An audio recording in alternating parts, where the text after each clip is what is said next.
써놔야죠. 네, 시작하겠습니다. 환경보건학 이론서 5페이지. 유해성 평가 전에까지 앞 시간에 수업을 했습니다. 첫 시간에 수업을 했던 내용들은 다시 보시면은 환경보건학의 범위, 어떻게 공부를 해야 될지, 출제 경향, 그 다음에 시사성 있는 내용들, 최근 첨예한 이슈들에 대해서 공부를 해야 된다라는 거 하고, 그 다음에 중요한 내용이 이제 카페를 통해서 여러분들이 혼자 공부하시다가 밤이든 새벽이든 휴일이든 아니면은 인강이든 실강이든 다 끝나고 나서 공부를 하시다가 궁금한 게 있을 때 물어볼 수 있는 창구를 알려드렸다는 거. 네이버 카페 공주보건 환경보건 스터디. 그리고 이제 차근차근히 개념 위주로 설명을 해 나가겠다는 거. 그런 내용들을 들으셨습니다. 5페이지에는 양쪽 가로 4번의 위해성 평가가 이제 살짝 본론으로 들어간 겁니다. 환경보건의 가장 중요한 내용은 뭐냐면 환경이 사람에게 얼마나 나쁜 영향을 끼칠 수 있느냐 이거를 보는 거거든요. 그걸 이제 위해성이라고 보는 겁니다.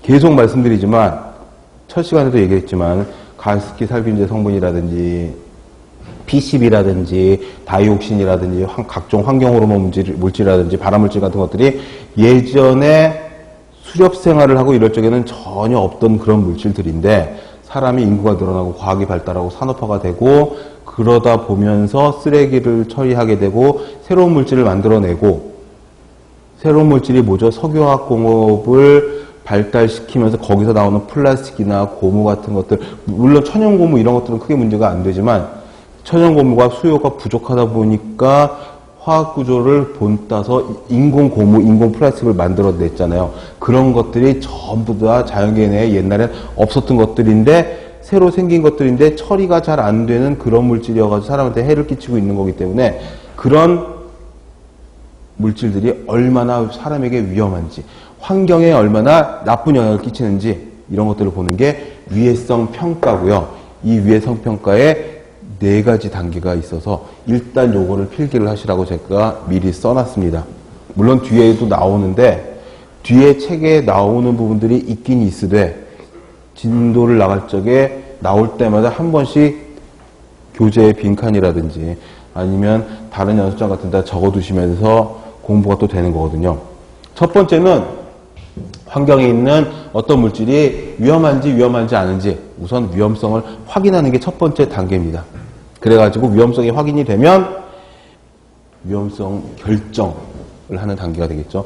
그런 다음에 노출 평가를 하게 돼요. 노출 평가라는 건 뭐죠? 노출을 시켜가지고 정말 어느 정도 위험한지, 이게 급성으로 위험한지 만성으로 위험한지, 급성 만성으로는 별거 없었는데 세대를 거듭해 보니까 기형아라든지 발암물질이 생겼다든지 이런 세대를 거듭할수록 나오는 그런 위험성이 있는지 노출평가는 그겁니다. 그래가지고 사람에게 하면은 이건 굉장히 인도적으로 안 좋은 내용이 되기 때문에 주로 동물 실험을 사람과 비슷한 대사체계를 가지고 있는 동물들을 대상으로 해서 노출평가를 하게 되겠죠. 수질이라면 물에 사는 생물을 가지고 그 외의 거라면 사람과 대사가 비슷한 그런 동물에게 노출을 시켜서 강제적으로 노출을 시켜서 데이터를 얻어내는 거죠. 그래가지고 농도를 조금씩 늘려가면서 평가를 해서 급성 독성이 있는지 만성 독성이 있는지 아니면 최기형성이라고도 하는데 이게 뭐냐면 이제 후대에 기형아를 출산할 그런 문제가 있는지 이런 것들을 보고 최종적으로 유해도를 결정하는 겁니다. 그러니까 어떤 물질이 있다. 예를 들어 다이옥신이 있다. 다이옥신이 위험하다. 그 위험성을 결정을 하고 다이옥신에 대한 노출 평가를 동물 실험을 통해서 하는 겁니다. 그래 보니 다이옥신에 여러 파생되는 이성질체가 되게 많은데 200 몇십 가지가 있는데 어떤 것들은